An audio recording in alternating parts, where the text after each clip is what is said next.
Brand new poll that show that more and more Americans are rethinking what happened on 9/11, and increasingly, more people are saying they do not believe the government's version of events.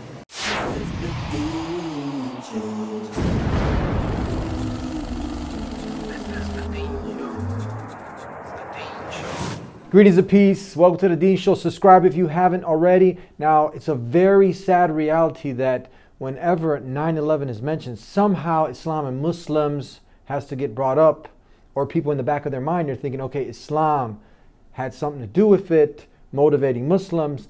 Hell no. When you study, and this is what really triggered me to really get out there and try to educate people on the purpose of life, on Islam, and all clear these misconceptions, because the more I started to study Islam, I saw that it promoted peace, justice, love, and mercy, all of the opposite things that many of these radical, hate, fear-mongering individuals who are out there spewing this crazy stuff that have nothing to do with Islam. But now, they're over, look, check it out. My next guest, he goes even further and says Muslims had nothing to do with 9/11. And candidly, wouldn't only fringe people still question what happened on 9/11? Well, perhaps not. Today, we're going to release to you results of a brand new poll that show that more and more Americans are rethinking what happened on 9/11. Along with get this. 2,000 architects and engineers have cited evidence proving that the buildings were brought down in controlled demolition. Plus architects and engineers and 9/11 family members. Now there are more than 1,500 architects and engineers who say that it could not have been brought down by office fires. They are backed by 9/11 family members who are calling for an independent, unbiased investigation. That's what we're going to be talking about in this week's show. Now, my question is to you, is it wrong to ask questions and want answers to these questions? That's what we're going to be talking about on this week's exciting show. Don't go anywhere. We'll be right back. This is the Dean Show. This is the Dean Show. This is the Dean Show. This is the Dean Show. This is the Dean Show. This is the Dean Show. This is the Dean Show. Enver Masood, peace be with you. How are you, sir? Thank you. Peace be with you too. You have dedicated your whole life to this cause. Well, at least since 1990. Since 1990, you've dedicated the majority of your time. You put everything almost on the line. I mean, this is to go against the grain. Yeah, I was fully employed as a salaried engineer. I had an excellent job. I quit that to go into consulting. And because of my outspokenness, the consulting opportunities became fewer. So since 1990 till about the present, this is what I've been doing. What's the first thing that you will say to someone who will say that people who are asking questions about this are crazy and deranged? Have you ever been confronted like this? Oh, yeah. The first thing I get is, you're a conspiracy theorist. The definition of a conspiracy is when two or more people acting in concert knowingly commit an offense or a crime, all right? A misdemeanor or a felony, an offense. That is the definition of a conspiracy. Was this a conspiracy? Absolutely. Yes, it was. And those people need to go to jail for treason. Are you? No, because I don't have a conspiracy theory. The government does. The government's account of 9/11 is itself a conspiracy theory. The only problem with that is the facts don't support the government's theory. I have the facts that contradict that, and I've challenged the chairman of the 9/11 Commission personally. And the 9/11 Commission lied to the public. I mean, you cannot be that stupid. You cannot be that stupid. Now, do we, going back to since you mentioned the commission, weren't there people like Lee Hamilton, who was the head of the commission, who said that this was set up from the beginning to fail? So there are all kinds of reasons. We thought we were set up to fail. We got started late. We had a very short time frame. Indeed, we had to get it extended. We did not have enough money. They were afraid we were going to hang somebody, that we would point the finger. Lee and I write in our book that we think the commission in many ways was set up to fail because we had not enough money, we didn't have enough time, we'd been appointed by the most partisan people in Washington. Yes, they've written that it was set up to fail. And there's another commissioner, I forget his name, from Georgia, who resigned saying it's a scam. Have you talked to the 9/11 family members? I'm a family member trying to find out the answers to the murder of 3,000 plus people. The bottom line is that it needs to be investigated properly. Please look at architects and engineers. People all around the world, scientists all around the world are questioning this. And there's some deep, deep explaining to do. We will never heal. This country will never, ever, ever forget that day. We have to demand a new investigation. I want justice here. And others, there's some, like, what is it now, 3,000 plus scientists, engineers, architects who are asking questions also. It took some kind of consciousness raising on my part before I was willing to look at the possibilities. And really, you need to go where the evidence leads. As an engineer, and I have 3 degrees in engineering, I signed that petition for architects and engineers for 9/11 Truth some time ago because the American people absolutely need the truth of 9/11. Look at the evidence. In fact, I'll say this very categorically. Any reasonable person who looks at the evidence that's been brought forward has got to come away with the feeling that something has to be done, a real investigation has to be put forward. Who want the truth? Oh yes, there are 3,000. Tell us about that. Yeah, I've actually appeared on one talk with Richard Gage, architects and engineers, at another with one of the members of Pilots for 9/11 Truth, who is a military pilot. And we have no disagreement, although I must say Richard Gage does not talk about the Pentagon. I do. What motivated you to dedicate so much time to this? Well, one, I did have time between consulting assignments. Second, I'm an engineer who was always curious about big multidisciplinary problems. The first problem was that when I was working at Oklahoma Gas and Electric, I won't go into the details, but I solved that. Then at the Department of Energy, I managed the U.S. National Power Grid Study. I had 26 teams, 150 multidisciplinary folks working on it. So I always enjoyed large multidisciplinary problems, and I didn't approach this to solve 9/11. It just turned out that I uncovered one thing which led to something else, and over 7-8 years I wrote this book. What are you trying to accomplish? Just get to the truth. Without truth, there's no justice. And without justice, there's no peace. One thing I can say for sure, without a shadow of a doubt, that because Islam has somehow been brought into this. So this is what we as Muslims take strong exception to. Islam doesn't condone, but it condemns acts like this. This was a sad and tragic incident. This has nothing to do with Islam. But now we're going even deeper. You're saying that, hold on, you know, because somehow they've also said, and Muslims, we have to take accountability. Let's say there are some deranged Muslims out there, some people who are not practicing Islam properly, so you have a fringe element. But now you're going on top of that and saying, look, it wasn't even Muslims who had anything to do with it. Yeah, the first thing, let me cite one statistics, and this is from the government. Since 9/11, why is our news media foaming at the mouth when it comes to stories about Islamic terrorists, but not white guy terrorists? It's not because Muslims are a bigger threat.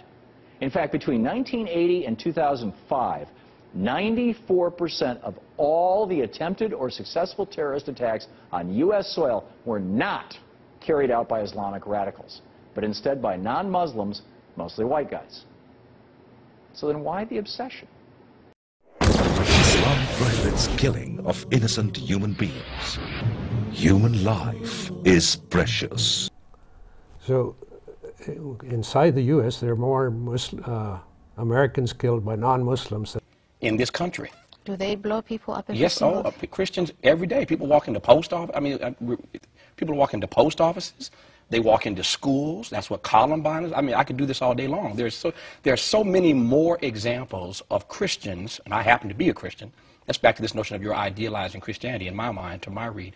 There's so many more examples, Ayan, of Christians who do that than you could ever give me examples of Muslims who have done that inside this country where you live and work. Muslims, there are more Americans killed by bathtub accidents and deer bee stings.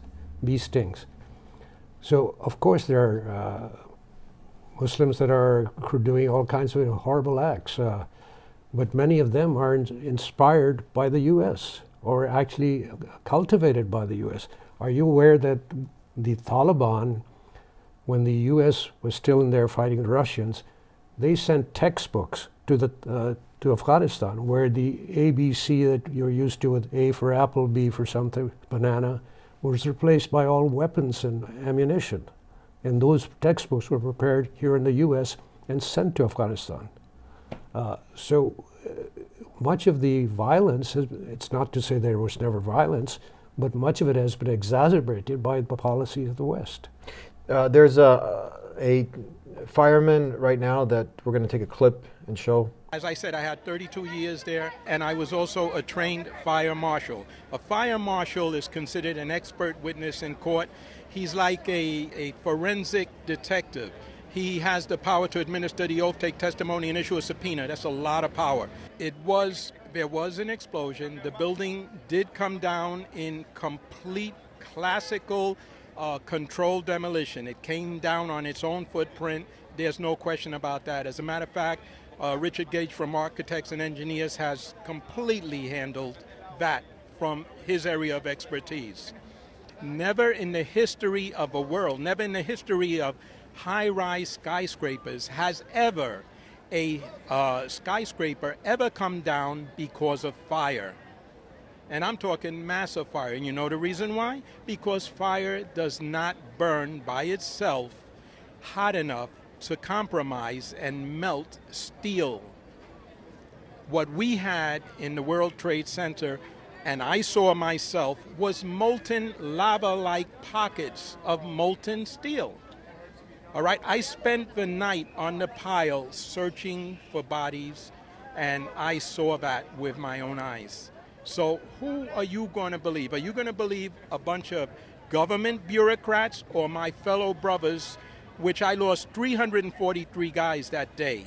This fireman that the people just got to see is one of the head firemen. I don't know how many years he's been on the job, and there's many like him.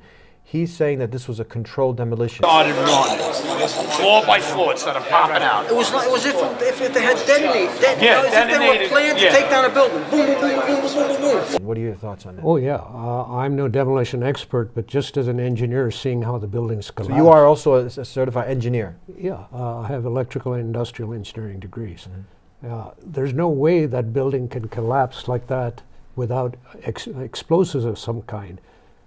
The plane hit somewhat about 2/3 of the way up on the towers. You would expect some part of the towers to fall off, but you wouldn't expect a sudden collapse, a symmetric collapse, and you wouldn't expect the building below the point of impact to collapse. Hold it right there. We're going to take a break. That's the first question that I'm sure people are asking. How, who caused this now that you needed to demo the place? That means that it would have to be set up prior. Is that correct? Exactly. So that's the first question. And you got a lot more? All right, we're going to be right back with more with Enver Masood here on The Dean Show. Don't go anywhere. Subscribe right now.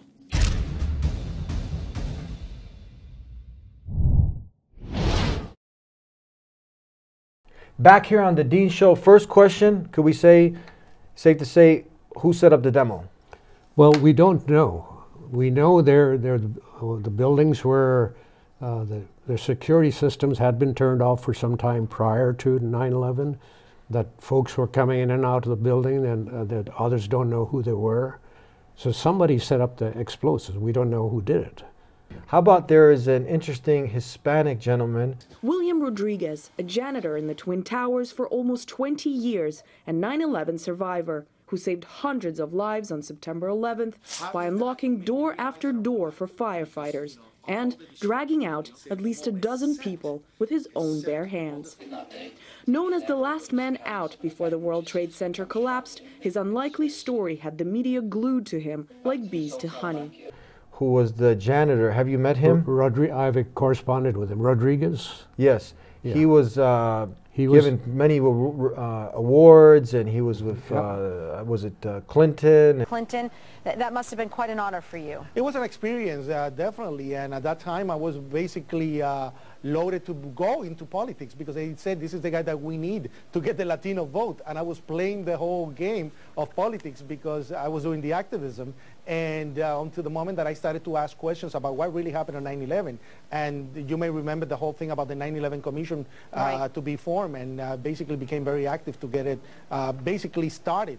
And what a surprise. I was one of the persons that testified for the 9/11 Commission, and my testimony doesn't appear on the final report. And they were honoring him and whatnot. Yeah, Bush honored him. Bush honored him, but then somehow the story took a twist. No longer sweetheart of American broadcasts, William now talks mostly to foreign outlets. The reason? His version of 9/11 differed from the official scenario. It was the first hijacked plane that hit the... It was the first hijacked plane. No, hello, that was an explosion before 9/11, before the plane hit the tower. Well, he was like the last survivor? He was the last survivor. He was in the, he says, basement B1 when he heard a loud explosion, but it was below him. And he thought the generator had blown up. Mm-hmm. And then a few seconds later, he describes a loud bang at the top. Mm-hmm. So apparently before whatever struck the top of the tower, there had been an explosion below him. Mm-hmm. And yes, we've corresponded. I don't know that he's changed the story at all. No. So that's the first thing. And then you have also, let's go back to these, how many is it now? Of architects and engineers for 9/11 truth. Architects and engineers who say that it could not have been brought down by office fires. They are backed by 9/11 family members who are calling for an independent, unbiased investigation. Scientifically, you know, this is not possible. They're scientists, they're engineers. As an engineer, and I have 3 degrees in engineering, I signed that petition for architects and engineers for 9/11 truth some time ago because the American people absolutely need the truth of 9/11. There are pilots, there are military intelligence personnel, there's all kinds of... Do you know off the top of your head some of the names? These are big figures, you know, presidential candidates. Look at the evidence. In fact, I'll say this very categorically. Any reasonable person who looks at the evidence that's been brought forward has got to come away with the feeling that something has to be done, a real investigation has to be put forward. Mr. Bowman, who was headed up the so-called Star Wars program under President Reagan, he questioned it. He was a presidential candidate a few years ago. Wesley Clark, whom I met, and I actually handed him this book. I met him at Georgetown University. He questions what happened. So Richard Gage of Architects and Engineers, it's a large group. There's Balsamo of the pilots for 9/11 Truth. They all question it. I've corresponded with all of these people. How about the people who have lost loved ones, the family members? I'm a family member trying to find out the answers to the murder of 3,000 plus people. Please look at architects and engineers. People all around the world, scientists all around the world are questioning this. We will never heal. This country will never, ever, ever forget that day. We have to demand a new investigation. I want justice here. Are they a part of this questioning also, many of them? They are, but it's so hard to get hold of them. It's their names aren't readily available. I don't have their phone. I've tried to get hold of them to find out what happened to their loved ones, what bodies were recovered, where they were buried, because there's apparently some uncertainty about all of that. Especially when you get to examining what happened with the plane allegedly to have struck the Pentagon and the one that alleged to have crashed in that field in Pennsylvania. The evidence shows that at the Pentagon, There was no evidence of a Boeing 757 crashing there. I am Major General Albert Stubblebine. I am retired Army Major General. In my last assignment, my last command, I was responsible for all of the Army's strategic intelligence forces around the world. On September the 11th in 2001, what hit the Pentagon? I don't know exactly what hit it, but I do know from the photographs that I have analyzed and looked at very, very carefully, it was not an airplane.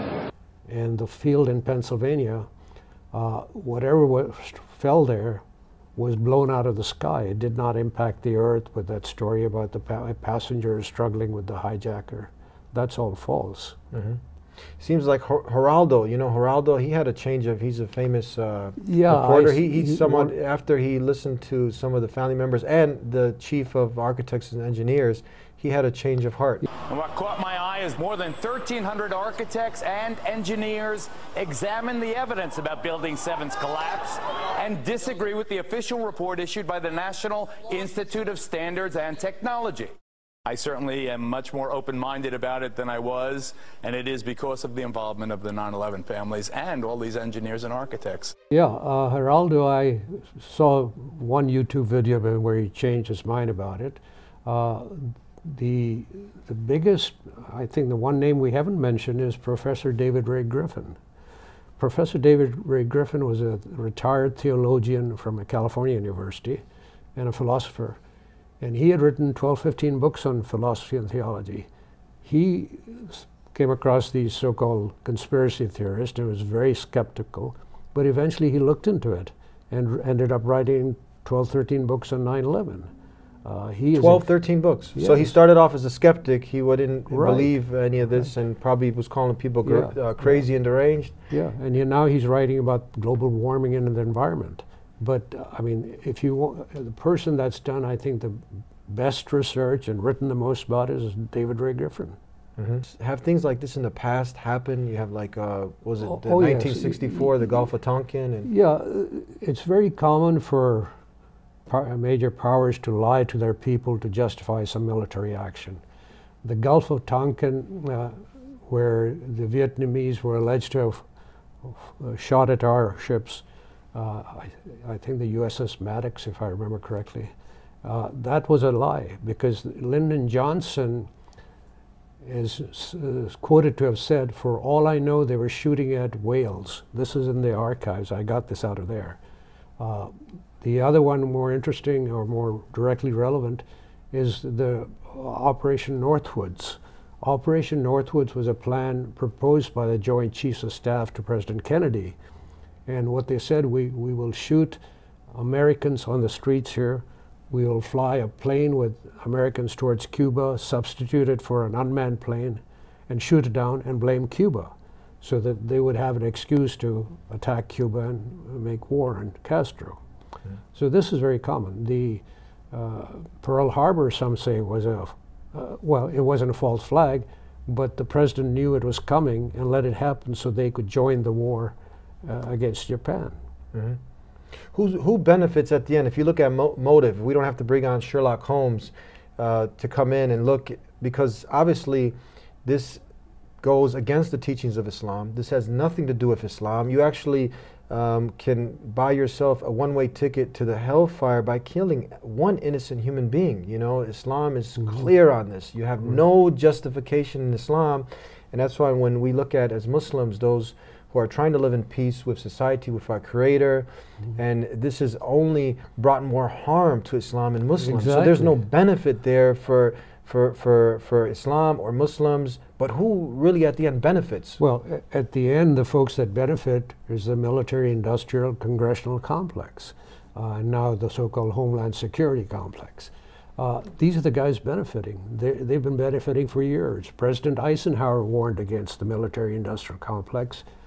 Before him, there was a General Smedley Butler, who received 2 Congressional Medals of Honor, like Audie Murphy. And a lot of folks know about Audie Murphy, but they don't know about Smedley Butler, because he talked about the real purpose of their wars in South America and China. Mm-hmm. So this has been going on, which brings us to the election today. None of the things that candidates are promising to the American people, as opposed to the corporations, can be achieved unless you cut that military budget. And that's what was proposed after the collapse of the Soviet Union. The Secretary of Defense, McNamara, and his Assistant Secretary testified on the Hill that the defense budget can be cut in half over 10 years. That's what set off the, I guess, alarm bells through the military-industrial complex, and they had to come up with a plan to keep the defense spending and, in fact, increase it. So we're going to take a break. The main question is now that we got one down, but there's so many more. But real simple one to remember: who set up the demolition? Let's. Well, we don't know. We don't know. That's a big question. Yeah, let's take a break and we'll be right back with more here on the Dean Show. An independent press to try to get the word out to the public, because the public is mesmerized by the mainstream media. And let me give you my opinion of the mainstream media. The mainstream media is their mission is to act as the most effective weapon of mass deception and public manipulation the world has ever seen. And if you don't think that's so, ask anyone any taboo question that the mainstream media frowns upon with its army of trusted celebrity prostitutes. Right. All right? We've seen and you will see a sadly predictable knee-jerk reactionary response from the public, because that's what they've been trained to believe and trust in. Right. Subscribe right now.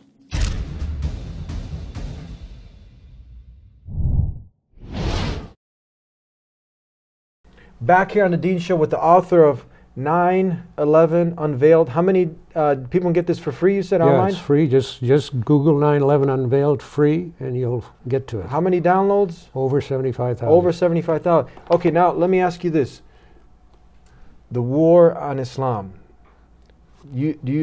Why did you label the book The War on Islam? Well, this book started out as just separate articles. And the first article was as we were attacking Iraq the first time. And I wrote that article as the bombs were falling. And it was The Holocaust in Iraq is what the title was.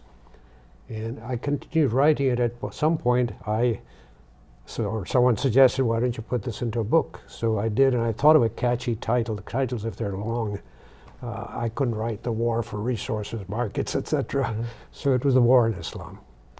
I mean, is that really what we see going on today? Does most Muslims feel like? Well, actually, for some, it is a war on Islam. But for the most part, it's a war for resources and markets. Mm-hmm. And that's what virtually every war America has fought, or the wars fought by other countries. It's typically they're for access to resources and markets, or rather to control them. Mm-hmm. We don't necessarily need the oil. We want to control the oil. Just like the drug dealer doesn't need the drugs, he wants to control the drugs. Mm. And that's what virtually every war is about, control of resources and markets. Have you sat with some of these big officials that question the official story? Have you talked with them? Have you I've tried to, none of them will. I was at a small gathering where the chairman of the 9/11 Commission, the Wall Street reporter on terrorism, a British expert on terrorism, they were sitting as close as your cameras from me, and at the end of their talk, I rose up and I said, Mr. Chairman, are you aware that 3,000 plus architects and engineers questioned the official account of 9/11? And I have a little book summarizing my research. And I said, I'd like you to rebut it. And he said, well, I'll get back to you later, which is reasonable. I didn't expect him to. But none of them ever will get back to you. They say that so that they have something in front of the audience, like they're agreeing to respond to you, but they don't. Mm-hmm. In South Africa, when I was on a 3-week lecture tour, giving 2 or 3 talks daily from audiences of 100 to 1,000, the national radio station would not put me on till somebody from the embassy was there to rebut me. But they waited and waited, eventually put me on because nobody would come forward. Now, are you willing, if somebody, have you had debates with anybody about this? And are you willing, if someone invited you, to go on a platform I would like and debate anybody from the administration to be a spokesman for the administration account for 9/11, and I will rebut it. Mhm. But what we have here, if you were to look at that event as a criminal act, you know, in a criminal act, if you do not unable to rebut the evidence presented, then you lose the case right away. So, I'm sorry, go ahead. yeah, I think that's called prima facie evidence. So we have prima facie evidence of Muslims' innocence. And since the government refuses to rebut it, under American law, they would be off as innocent. What if someone says, okay, because I mean, this is profound. Let's go back again, 3,000, if we were saying just 3,000 laymen, but these are 3,000 architects and engineers who have scientific forensic evidence. Yeah. These are the experts in that area. Why the official story, the final official account of 9/11 is unscientific and false. And I, in that book, give a massive amount of evidence that's been compiled by scientists, architects, and engineers that all three buildings, although in that book I focus on World Trade Center 7, were brought down by explosives. There's simply no other possibility. And the only way that NIST, the National Institute of Standards and Technology, which wrote the official report, the only way they were able to deny that was to commit massive scientific fraud, which in simple words simply means they lied, and they lied. I think it's unprecedented in America to have so many professionals claiming that the official account is wrong and the media not doing anything about it. Story the Times missed. Building 7 brought down in controlled demolition. I don't know whether it was accomplished by demolition experts or it just happened. Did not know that.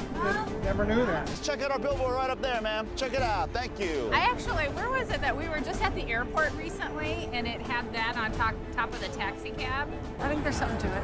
Because the buildings came down and they weren't built so that they would come down like that. Not doing anything about it. But it's understandable because 90% of what you see, watch, listen to, or read is controlled by 6 corporations in America. They control all that. That's why, and they're the same ones that are benefiting from the wars. So you don't expect them to undercut their own source of income. That's interesting. Okay, so you have on one end, you have a group of people benefiting, so many people just, they don't want to go against the grain. It's understandable, they're quiet. Right. But over here on the other side, these people, most people who are coming forward, they're the ones who are going to get ridiculed, they got more to lose. Whereas yeah, so many of them are risking their employment to do that. But those are the people worth listening to, would you say? Right, and many of them are retired, but the ones that are risking their employment, I haven't really found the ones that are risking their employment. I think most of the ones I've spoken with are retired. And I'm retired, but while I was on, I was approached by the news and I deferred from commenting. So, but regardless, I mean, you have that many professionals disagreeing. If you get some other issue, you have 6 professionals or 2 professionals disagreeing and they're on TV. Take any issue regarding Israel, you see a handful of people protesting and the media is covering it, and you'll have thousands of Muslims demonstrating in Washington and the media doesn't cover it. So that's just media's selectivity. Now, the people who also, I mean, their motive, you look forward, they're really, there's no motive but at the end, truth. They want the truth. They want these questions answered. The architects and engineers, the experts in this field. Yeah, for me, there's a great personal satisfaction to have completed some kind of investigation, and the reception it's gotten from the public. You know what? So am I. Thanks, man. I saw some of the stuff. Ridiculous. Do you work at the Times? I do. So now that you see it, what does that story mean to you? It means I gotta go to a meeting. I think it's funny because I never heard about the third tower. As evidenced by the downloads and talking as assignments, etc. For me, there was that great personal satisfaction to be able to contribute on this major issue. I have nothing to gain by it. set up the Wisdom Fund in 1995 to try to get the truth out about Islam. Yeah, I draw a salary of $1 a year from that Wisdom Fund. So I definitely don't benefit, but the personal satisfaction is priceless. Yeah, that's something people really can't understand. When you it gives you confidence when you have truth on your side, evidence on your side. There's some major confidence that it builds. Isn't that right? Yeah, and just the little notes I get from around the world of appreciation, it just makes it all worthwhile. Give us. We're almost out of time. Maybe your top 3 questions that you would ask somebody in authority that you want answers to. You don't have to obviously answer them, but from your investigation and what maybe these 3,000 architects and engineers, give us 1 to 3 top questions. We answered asking 1, who set up the demolition? That's just a fact. There was a demolition set up, and firemen have testified to it, scientists, our engineers, architects. That's unrefutable. Yeah, I would say at the Pentagon, show me hard evidence that the Boeing 757 that you allege crashed there. And that evidence would be serial numbers on the parts, etc., of that plane. About the World Trade Center towers. Explain to me how that tower could possibly collapse by the impact of a plane 2/3 of the way up, and the fire, which basically was out of steam within 15-20 minutes. There's no way. Before 9/11, no steel frame high-rise had collapsed. After 9/11, none collapsed. On that day, 3 collapsed, which leads me to building 7 of the World Trade Center, a 47-story building that about 5:20, I believe, in the evening, came down suddenly, symmetrically. How can that possibly collapse? Show me a computer model or something that'll show how that collapsed. It's impossible without explosives. So those are the main questions, and people can actually, both of your books, they can download them for free? Yeah, just Google the title and include the word free and you'll get to it. And this is The War on Islam and 9/11 Unveiled. They can get that for free. Thank you very much. Any closing comments that you'd like to, for the person who, at the end it takes some, go ahead. One closing comment. If you're a Muslim, ask your Muslim leadership to examine this issue. I'd be happy to come out there and speak on it. I'll get you other speakers closer to you to speak on it. But get with your interfaith community and speak out on this issue. Thank you very much. We started with peace, we end with peace. Peace be with you. Peace be to you. And there you have it. Another exciting episode. Subscribe if you haven't already. Remember what we started out in the beginning. Look, a Muslim, technically, a Muslim is one who has consciously chosen to submit to the Creator, not the creation. Jesus, Moses, Abraham, and all the messengers that the Creator sent out of His love, they were all ones who submitted to the will of God. Now, when you're submitting yourself as a Muslim, any peaceful person who does this and lives this peaceful way of life of Islam, submission to the Creator, not the creation, they're not committing acts of terrorism. They're not committing crimes against humanity. So from that perspective, done. Islam and Muslims, nothing to do with such tragic events as such. But now, 3,000 plus architects and engineers are asking some very important questions like, who set this up?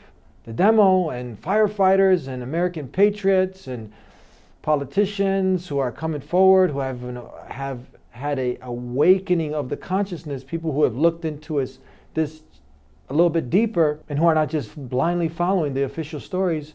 They're asking questions. Now, it's up to you. You want to look into it further, go ahead. But we just brought this information to you and you can do whatever you want with it. But our main objective here was to, once again, free Islam.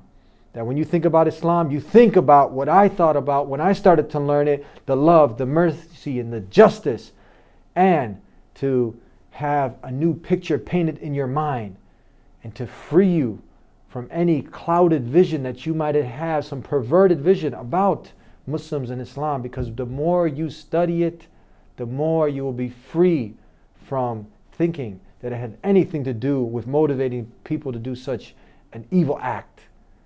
And if you like this program, subscribe right now. Follow us every week here on The Dean Show, where you get to learn a lot of great and interesting things. Call us at 1-800-662-ISLAM. We have people there who are ready to answer your questions, your queries. And until next time, peace be with you. Assalamu alaikum. Subscribe right now.